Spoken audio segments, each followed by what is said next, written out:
attorney's fees? Yes, And how so? she has the ability to work. Okay. And she's also right now has my daughter's SSI money. But my daughter shouldn't have to pay for her attorney's fees or for her spending. How much is that derivative, how much does that benefit the Social Security disability? It's $841 a month. Okay. Thank you. And,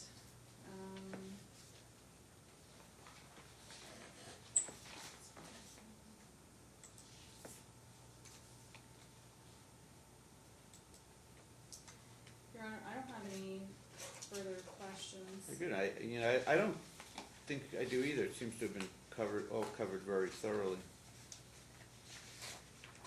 So, based on that, did you wish to, let's walk through it. Sure. And then you can incorporate it into the order. Court's going to grant the father sole legal and sole physical custody and indicate that till further order he will cooperate with mom's visitations on a supervised basis, and that if she's aggrieved with that, she can re-petition the court. Unless you feel it's beneficial to set up a new supervised schedule with a provision that if she doesn't appear for the first, if she's a no-call, no-show to the first two, that it can default to the order of he will decide her contact in a reasonable manner till further order, whichever. Either way, which would you prefer? Which is in the best interest of the child, you think?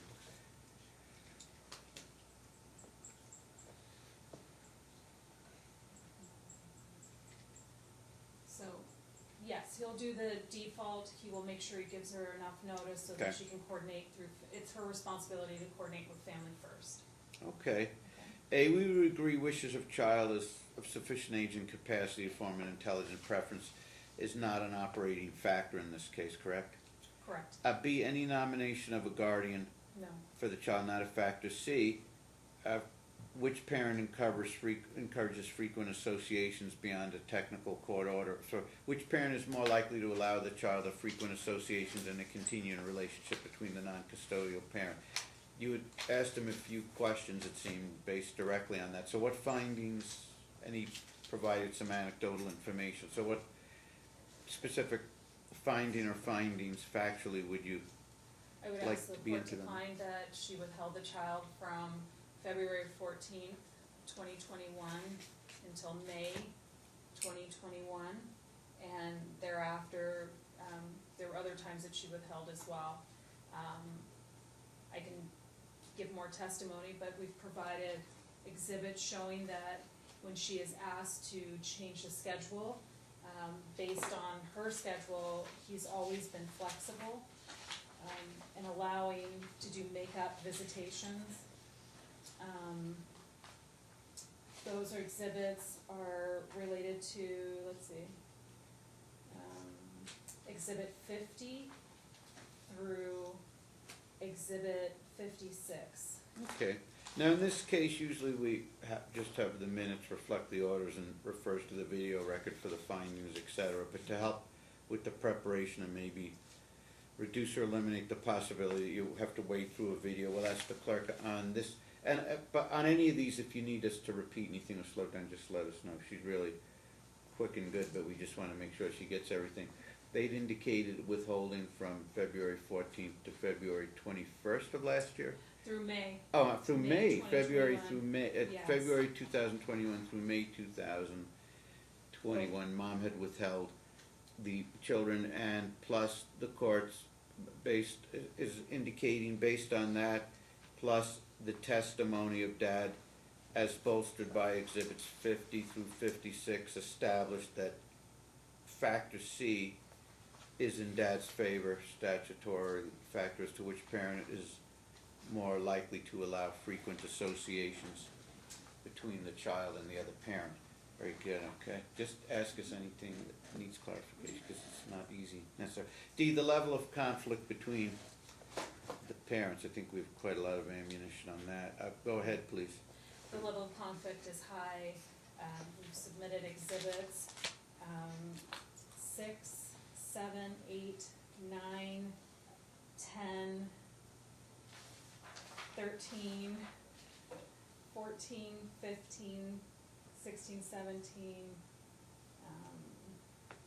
even canceling the medical appointment, that's exhibit 19, and just showing that she is not cooperating. And also, sorry, exhibit 33, which is the family first, where because dad is saying have her wear glasses, mom is taking them off when the child walks in. Okay, the court finds that D, statute factor D level of conflict between the parents, that the mother by far is far more responsible for the conflict than the father. She's primarily, if pretty much solely responsible for the conflict, and that's bolstered and supported largely by exhibits 6 through 10, as well as exhibits 13 through 17. Likewise, exhibit 19 showed a canceling the child's necessary medical appointments purely as a power play.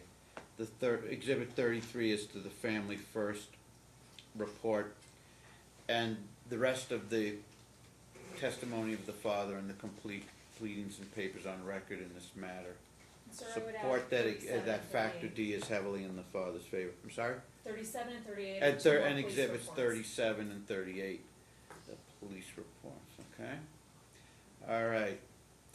E, ability, again, as you mentioned cooperation, so some of this bleeds over. E, and you can reiterate, the ability of the parents to cooperate to meet the needs of the child. I assume on E, for starters, you want to incorporate by reference all of the relevant findings on C and D as well. Yes. Plus some additional.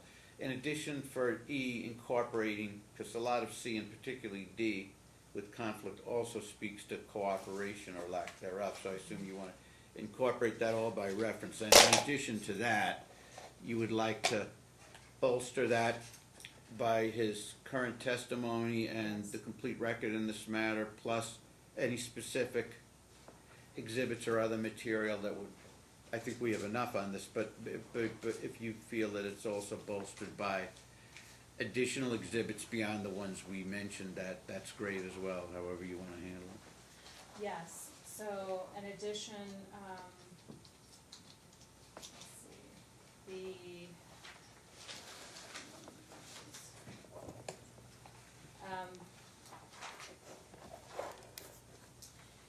the testimony regarding the withholding, because that's a failure to cooperate, and then also,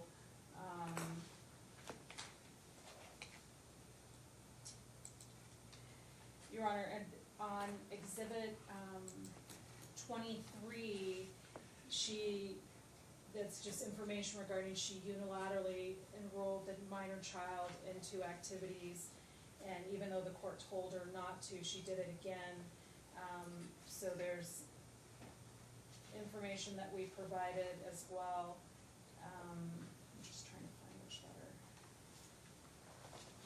letter. Okay, so for starters on E, you're looking to see if there's anything else, we incorporate by reference all of the findings and exhibits referred to in factors C and D, plus supplemented by exhibit 23, the unilateral withholding in violation of the clear-cut order, supplemented by Dad's testimony relative to the withholding, and if you have anything else on this factor, that's fine. Okay. I think you have more than enough, but it never hurts to make the record as strong as possible if there's anything else you can think of. Yeah, the only other thing I would add, Your Honor, is we referenced earlier the correspondence, which was 48 through 56. You'll see in those correspondences where each time she would ask for a modification, we would grant her that, but if he asked for a modification, she would say no of the visitation schedule, so I would add that as well. Okay, 48, everything that was just mentioned, plus exhibits 48 to 56, which bolster that when mom seeks an accommodation, dad reasonably and readily agrees, but that mom, on the other hand, is quite obstructionist. Very good. There's an interesting one which I think has very significant relevance in this case. F, the mental and physical health of the parents. Yes, Your Honor. Okay. We have all of of the police reports, which I believe there's some mental illness going on with those, so that's 6 through 10, with the photographs of her sitting in front of the house. And then 14 is the tracking devices and the reporting device, that's 14 and 15. She has 2 criminal cases that are open, which are 16 and 17. And then we have the ATI reports, which are exhibits 24 through, with my letters requesting them, all the way through exhibit 32. And you said 14 is the tracking devices, 16, 17 open criminal cases, and 6 to 10 is photographs of her, sitting on the curb or what? They're the police incident Oh, reports the police and incident. the pictures. Okay. And then there are, And the photographs show her on these premises sitting on the curb or? yes, Okay. and she refused to leave. And then, also, even in their talking parents correspondence, which is exhibit 13, it shows, her instability. And frankly, even in looking back at her filings, she admitted that has some depression issues, which I was gonna talk to her about. Okay, for starters, and then on F, which incorporates by reference everything already discussed on C, D, E, and F, and that C, D, E, and F, all of them, including F now, is a factor heavily weighed to the father. On his side of the ledger, he's very well-adjusted young man who's doing a sterling job with raising a blended family, including this child. But defendant, on the other hand, is a young woman with some very serious, unfortunate challenges, which she's not addressing, and in fact, which she seems to be indulging. In addition to incorporating by reference everything discussed in factors C through E, 6 through 10 are police incident reports, photographs that reflect the defendant being uncooperative and on the premises. Exhibit 14 indicating tracking device, 16 and 17 reflecting open serious criminal cases of defendant. Exhibits 24 through 32 were, 24 through 32 were. Those are the requests for drug tests and the. Oh yes, drug requests tests. for drug testing and various documents surrounding the drug usage. 13 was talking parents exhibit, plus the overall testimony and totality of the case and defendant's own admissions through the paperwork of serious depression issues, which are very challenging and sometimes almost debilitating in day-to-day challenges or parenting. And the court also has to make a comment on this issue. It might have been that the legislative intent was to establish findings based on actual medical testimony or records, but as a practical matter, there's often a lack of that in most cases, and it's impossible often to obtain those records if they're in the possession of an uncooperating party, or more to the point, if the party has not acknowledged the issues to the point of seeking the necessary treatment. That's also a problem. So the court does find that without necessarily being in a position to diagnose the defendant, that there are some social and behavioral and adjustment issues and some drug dependency issues and some depressive issues which are impeding seriously her ability to effectively parent, particularly when considered in conjunction with the totality of the records and all the findings on C, D, and E. That said, is there anything else necessary on F? On F, I didn't know if you mentioned 15, which was the recording device. that Oh she was yes, the recording. we have the tracking device, which is 14. Yeah, Tracking and device, I okay. didn't know if you mentioned 33, which I might have is, mentioned 14. I don't think I mentioned 33. okay, So let's go ahead and yeah, so. 15, reiterate what 33 is. 33 are the supervised visitation notes. Oh, from family that's very members. important. Yes. Yeah. Okay, the supervised visitation is number 33. Excellent. Judge, the incident reports, which you were go too fast. 37 and 38. I'm sorry? not sure if you mentioned 37 and 38. Those are police incident reports? Yes, Okay, those let's are get that in additional there. ones. Okay. Very good. Okay. Okay. G, physical and developmental and emotional needs of the child. Now, obviously here, there is a documented special needs issue. So, Yes. in addition to incorporating all the relevant findings, and when we say incorporate by reference all the relevant findings from C to F, that doesn't mean the minutes or the order have to restate all those. It just means it refers back to them. So you certainly, we don't have to go through a lot of retyping of everything, just of course incorporate by reference. So physical, developmental, and emotional needs. Yeah. Aslan, we already know her situation to a large extent, so go ahead and amplify for the record how you would like her Sure. condition phrased for the purposes of the order. She has Down syndrome. She's in therapy and speech therapy, is currently working on, they expect her to have, you said 2 to 3 word sentences, but she's having like 3 to 5. 4 word sentences. Okay. She's doing 4 to 5. She has medication that she takes, inserts in her shoes.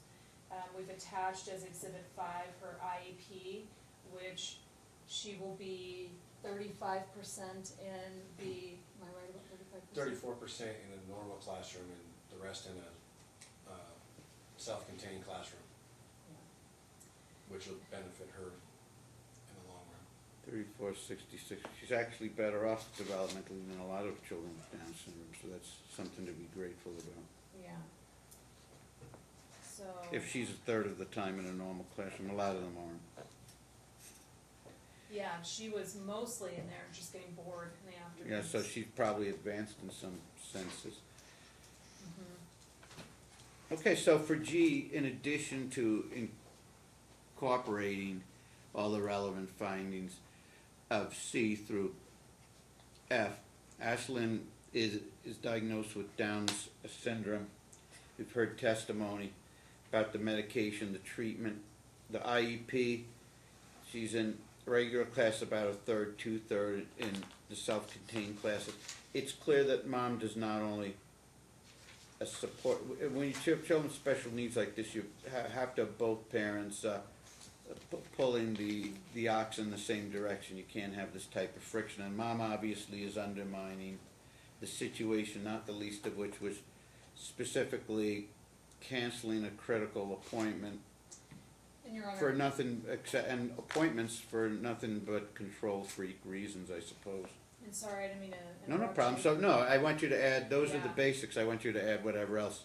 Just We to- have medical record exhibits, Right. which for the most part will really help bolster this. Which specific ones do you believe should be referenced? In the talking parents, there's testimony and the incident reports that we named earlier where he went to the house to get her medical inserts and medication and clothing and she refused to give it. Okay, so we'll mention that the talking parents report, the incident report where he went to get not just her clothing, but necessary medication and other treatment items, and mom Yeah. rejected that, denied that, He which said- causes a serious situation. Yeah, there's communication on Exhibit 13, Bait Stamp MO 000653, where he says you continue to refuse her medication. and also Case you 13 refuse her about inserts. medication refusal Yeah. based And on then- a special needs medicated Down Yeah. syndrome child, and that's a serious finding. And so G is a factor which likewise weighs heavily in favor of the father, who's extremely well equipped and committed to this process, while mom appears anything Your Honor? but. Yes. Sir, also on August 2nd, I had my mother, since we were out of town, I had my mother go pick up Allison's prescription at CVS, and they told my mom that someone already picked her prescription up. Okay. She was still receiving text messages from CVS that prescriptions were ready. Now, since he's obviously under oath, do you feel that additional incident should be included in the findings on August 2nd? she undermined the situation by picking up the prescriptions. Also, the $841, is she receiving that, correct? She is. The money needs to be going to the primary parent to help offset some of the large expenses of this undertaking. And the fact that the mother is using all of that for her personal use, while the father would be using probably all of it and then some, for necessary treatment for his daughter's Down syndrome is kind of appalling. So that can also, if you want to mention her keeping the 841, which needs by law to be going to him, to factually for him to apply those costs to offset these extreme expenses, well, she is retaining all the money and there's no proof she's spending any of it on daughter. In fact, she's not, because she's not even pursuing the supervised visits. If you want to include that, Yep. and you also want to include what he mentioned about the August 2nd incident where the prescription had been picked up apparently by her, right? And she can't administer it since she has supervised visits. So was this merely, this was not just a controlling action, but probably a malicious action? Oh, yeah. This was the court finds this is a malicious action that damages their daughter, since dad needs the medication for Ashlyn very desperately, and mom has no earthly use of the medication because the child is not in her care even on a supervised basis, so she could not be administering the medication. So it's just another power or control play, but in this time one that's quite malicious and could only be damaging to a child. And I don't think that's overstating the severity of it, is it? No, If you feel it it's is, not. we can arrange the findings however you wish based on the evidence, or do you want it, how would you want to phrase what you think's appropriate? No, I think that's appropriate between that and then even having the child remove her glasses. When an eye doctor, she hadn't taken the child to the doctor since 2019, and he's taken the child this year, and the doctor has advised him she needs to wear them all the time, you know. So mom is undermining the necessity of Ashlyn's utilizing eyeglasses at all times, and mom has interfered with that as well. How, if there's anything more in that fact or exhibits, did you want to list any further exhibits, or does that about cover everything? I think that covers it. Okay. H, this is always sort of a vague factor, the nature of the relationship of the child with each parent. I'll say at this point, C through G is in all relevant factors are incorporated by reference, and the child looks at dad as the caregiver, as dad is the caregiver, and his wife as his wife or fiance as the mother figure, obviously. Yes. So whether you want to make a statement as to what she views mom as, or the nature of that relationship, or whether it's fractured, or whether it's more an absentee situation or distant situation. Well, You mentioned dad is the caregiver, total caregiver, and dad, she views dad as such and is totally bonded with dad in a very loving, close relationship. Now the question is, how do you want to frame the mom's relationship? The mom's not acting responsibly relative to the child and medical and other needs or the court orders, but it does the daughter still love her, or just view her more absentee, or what? I mean, I think her daughter still loves her. Okay. And she shows up with crafts, it looks like, in the family first, but however, I think she knows that it's an unreliable situation. I mean, for the past 2 years, her mom was holding her when she was about to run into the street and saying she doesn't want to live anymore, and her mom's been on meth. So even when she withheld the minor child from February through May of 2021, she was on meth and she wasn't working, so she most likely was using the SSI funds to support her illegal activity, and she was withholding the child from dad. So that means she was doing meth while she had custody of a child that has Down syndrome. that probably more than covers everything on this Yeah. factor. And you can include some of that. Do you need any of that reclarified, or that? I think. And the H, I, the ability of the child to maintain a relationship with any sibling. So the court will incorporate by reference everything from C to H, and indicate that maintaining the child with the father maintains the bond she's created with half siblings and step siblings, And maybe there's not much else that needs to be said on that Right. factor. J, any history of parental abuse or neglect of the child or a sibling of the child. There's clear, the court incorporates by reference everything already elucidated that's relevant from C to I, and indicates that the totality of everything we've already determined clearly establishes parental abuse and neglect, and probably any exhibits or testimony or evidence we refer to would just be a repetition of items already in the record of the other factors, and we're incorporating all that by reference. But that said, if you feel there's any additional criminal reports or anything else we haven't mentioned which further amplifies this issue, that's great as well, whichever. Not any additional, just the same ones. Okay. She has the 2 open criminal cases and all the incident reports that we referenced. Her meth use, again, like what I just said, that while she had custody of the child, her failure to appear for her last drug test, which I believe the court would deem to be a Okay, failure. so C through J, all those are heavily in favor of the father, and I think J is more than fleshed out when we incorporate all the aforementioned exhibits and material of the other factors. K, whether either parent or any other person seeking physical custody is engaged in an act of domestic violence against a child, a parent of the child or any other person residing with the child. Now, the court will find that we incorporate again everything that's relevant from C to J, including all of the exhibits, criminal reports, etc.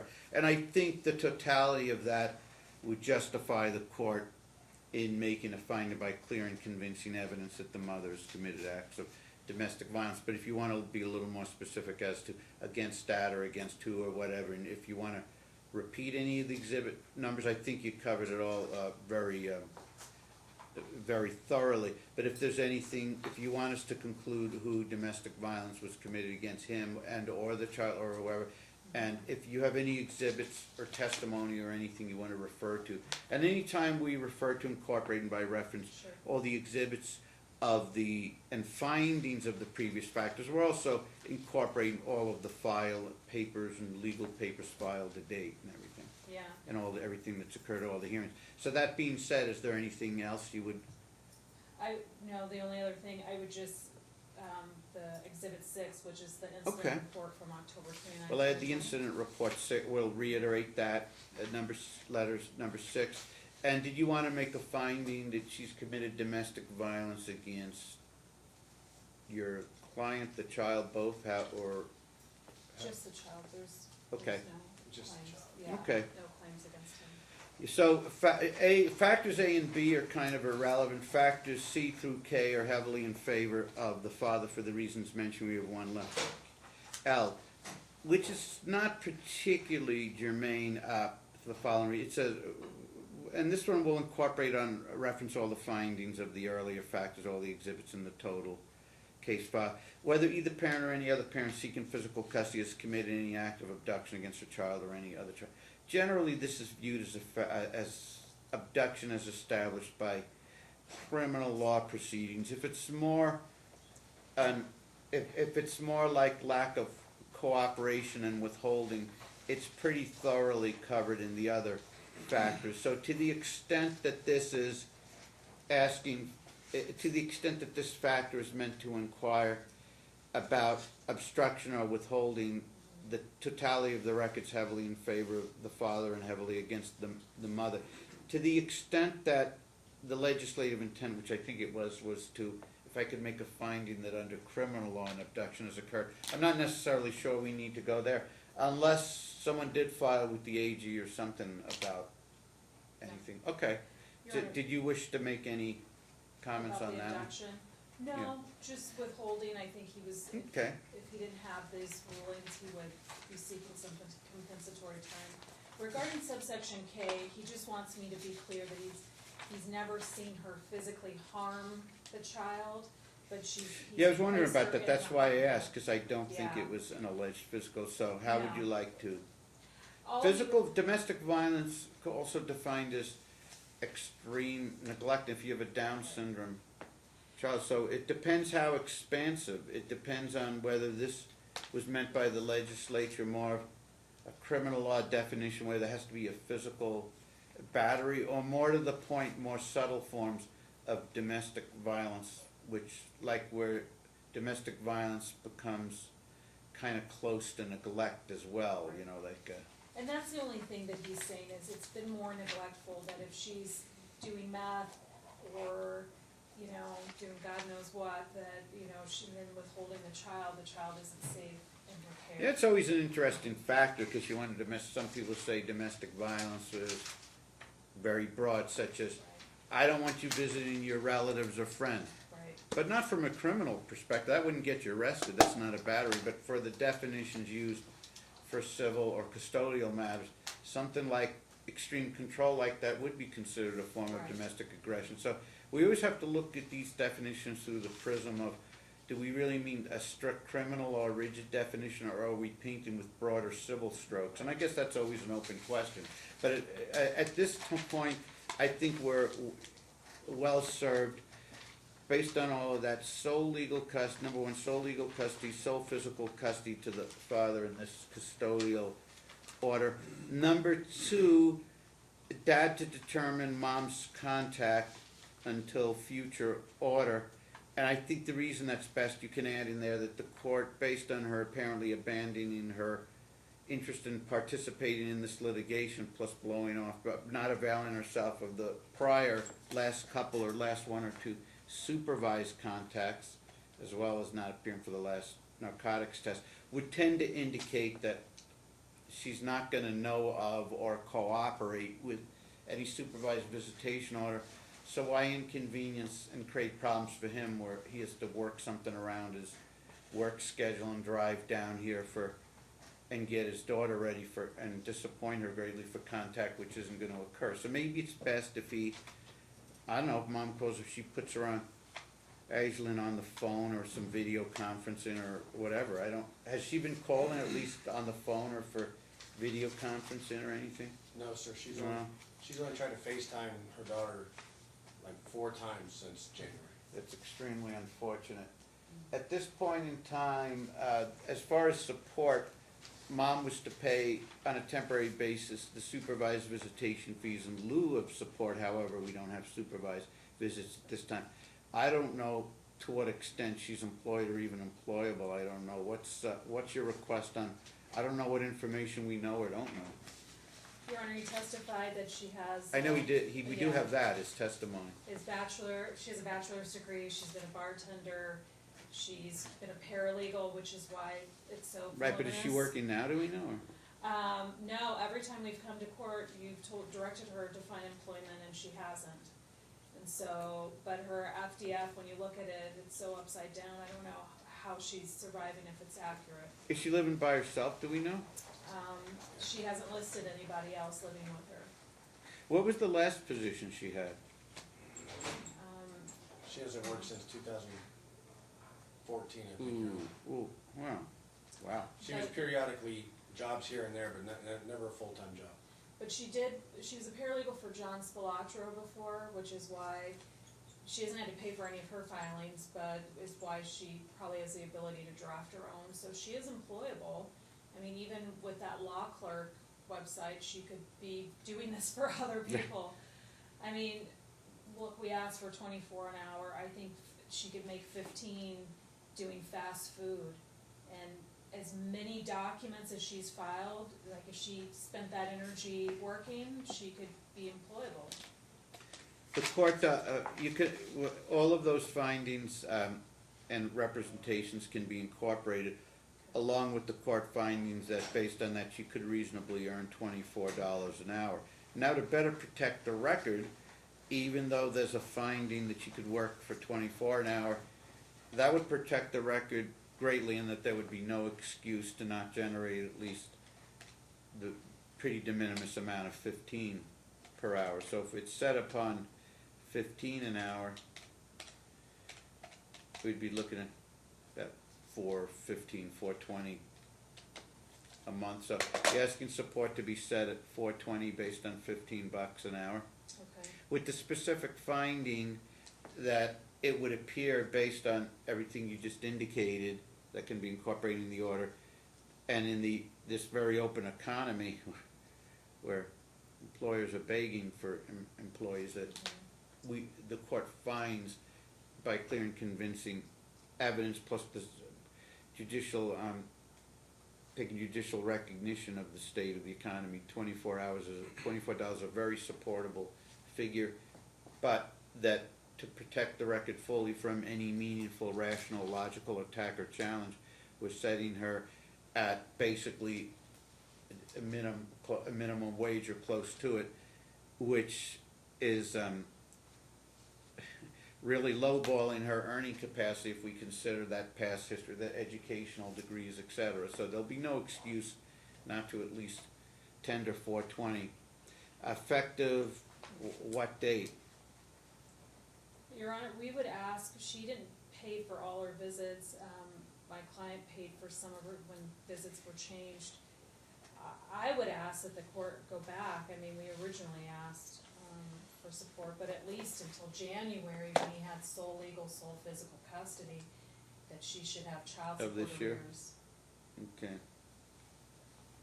The court finds that to be a very reasonable request in the premises. So arrears of 1/1/22 through 8/31/22 are $420 a month for 8 months. It's $3,360. So effective September 1st, the support will be $420 plus 80 on arrears of $3,360 for a total of $600. The support can be enforced by garnishment or any lawful means, but since even if a garnishment, first of all, we have to find out where she's working, and if she is, then, and a garnishment attempt through the DA family support could take months. So at any rate, he can pursue that through the DA family support if he learns she's working somewhere. Plus, she would be required to immediately provide this order to payroll or human resources to commence a wage withholding. But if she doesn't, he can report to the DA. But to eliminate any excuse that people often make, I didn't pay because I thought because a wage withholding was ordered. Until such time, if and when a wage withholding becomes effective, she has to start making direct payment. And since there's so many arrears and so many months not paid, there's no valid excuses I was afraid of a double dipping. I was afraid that I wind up paying twice in a month because I paid directly, and then 2 days later the wage withholding takes effect. It's not a viable argument in this case. The 180 arrears is a little high, but the court's setting it a little higher than usual, in part out of basic fairness or equity, because the support is probably set on the far low end of her capacity and probably below her earning capacity. Okay, so Father, to the extent that taxes is a concern, of course, Father claims for tax purposes. And you indicated this is a Medicaid It is. case, so the 30/30 rule would apply there. Now, aside from all of that, is there anything else beyond the attorney fees issue? Your Honor, is there a date until the wage withholding is in place? Is there a date that child support's due? Child support, the arrears are from 1/1/22 through 8/31/22 at 420, at $3,360. So effective, the next payment, which is due September 1st, will be the 420 principal amount plus 180 on those arrears of $3,360 from 1/1/22 through 8/31/22. So that starting September 1st and then the 1st of each month thereafter, Okay, it's 600, which is 420, and then 180 on okay. arrears. I mean, obviously,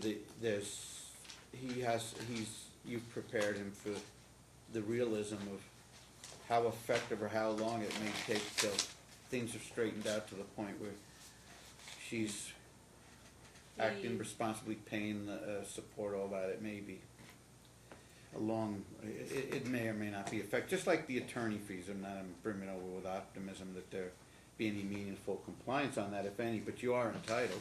And it can be true in some cases, there's a reversal of fortunes and people pull their lives together and a year or two down the road are far more responsible than they were, in which case collecting the support and attorney fees becomes much more viable. So these orders are really in place, not so much for the here and now, but in the hope that hope springs eternal, if her situation really improves and she gets going on helps on board in the future. That said, if you're suggesting an attorney fees amount, the court can entertain it at this time, providing that with the order that you submit simultaneous with that, either a separate matrix with cover explanatory material, or you simply incorporate into the order the findings relative to Brunzell. That would probably be sufficient and would eliminate the need for a collateral material or matrix or memorandum.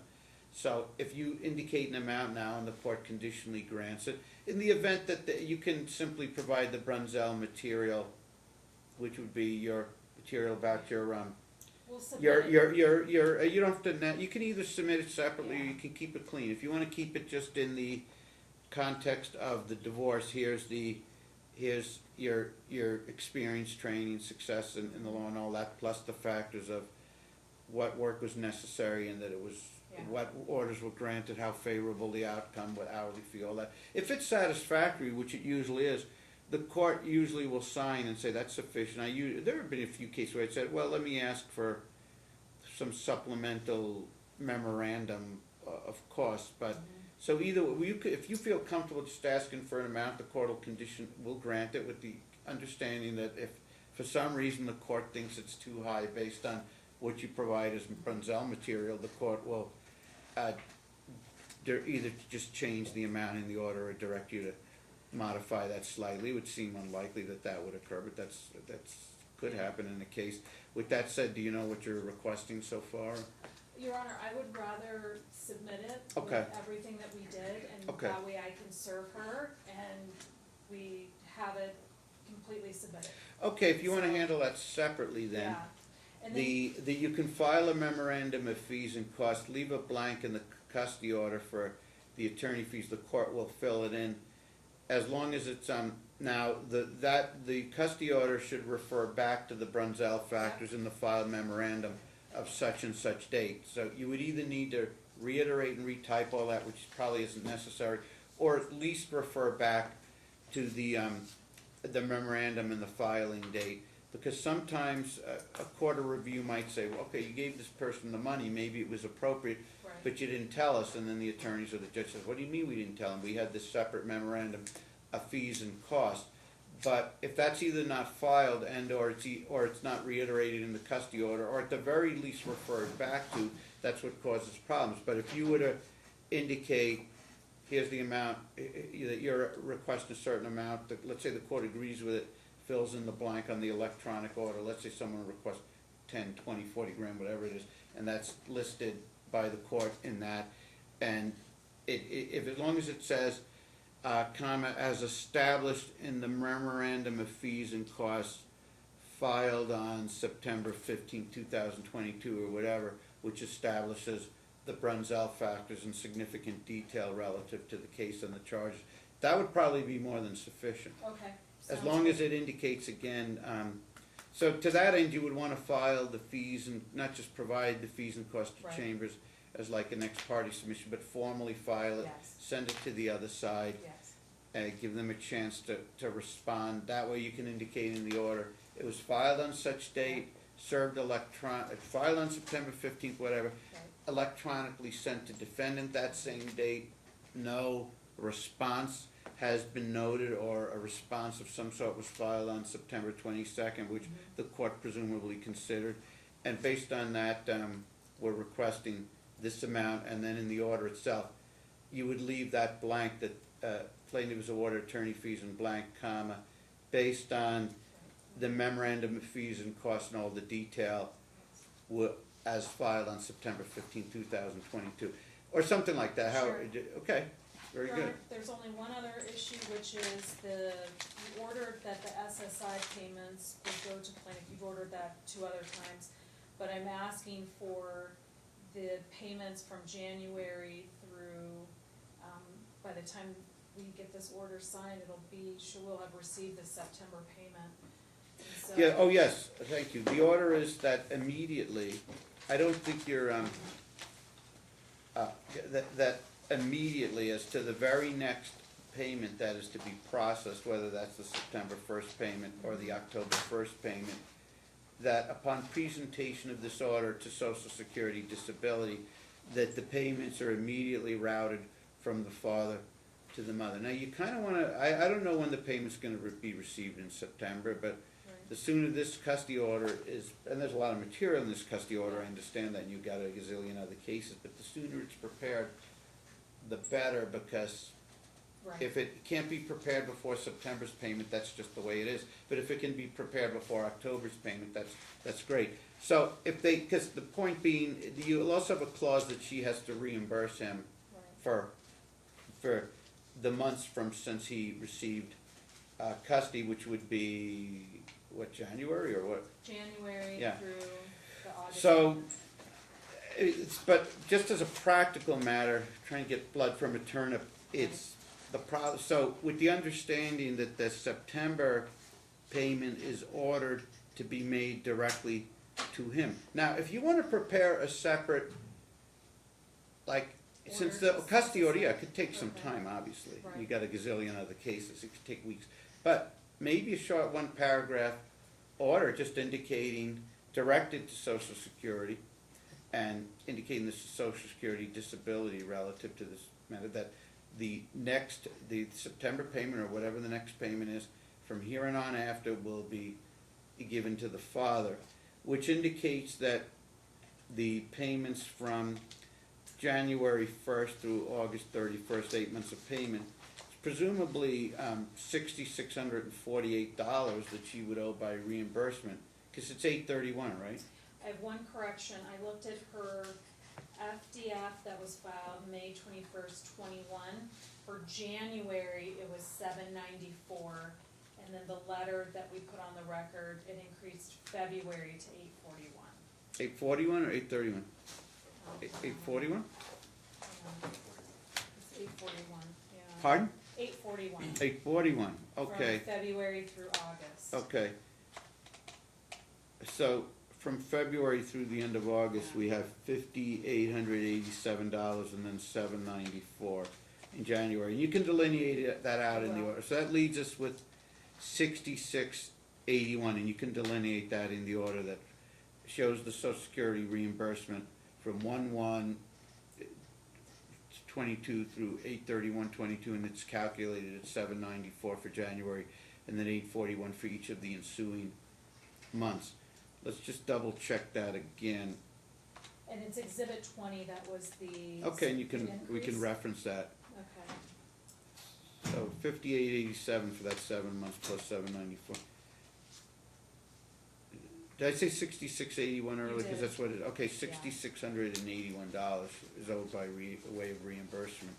I mean, it's one of those things. Good luck collecting, but yeah, again, Right. looking at things through the prism of today, I wouldn't be betting much on collecting support attorney fee, Social Security reimbursement, but I get the idea philosophically behind a case like this, is you hope and pray things turn around, and not only, mainly, of course, by far, improvement for their daughter's life, but then if things really improve, he can start receiving back, even if it's slowly but surely, some of the money he's owed. Yeah. That's probably not realistically gonna happen as long as there's a narcotics addiction, but the idea is you hope someone overcomes that. Your Honor, can I add that if there is a wage withholding, that the collection of the SSI money would be included, and maybe that the arrears payments would continue until both the child support I and mean, SSI are you paid? could indicate in there that it'll be assertively track the issue, but that until the 841 of the SSI money is rerouted to him, as long as it's still collected by her, that the 841 would need to be taken, as well as the 600, the 420 and the 180 on arrears. The problem is she's just gonna quit, but that's just the Right. practical concern. She's not gonna sit still for that kind of, that would probably hit the 50% threshold where they can't withhold more than that. She might quit at the 600 even, but we can't really worry too much about whether someone's gonna violate orders and quit employment. But you can if you think it's in the off chance she gets a really high salaried position that she doesn't wanna lose, it doesn't necessarily seem realistic at this point, but who knows? Right. Who knows? Anything can happen, we hope it does. She's got a couple degrees and everything, I mean, some decent work history, so we hope she turns it around to some degree. All right, very good, it may take a while.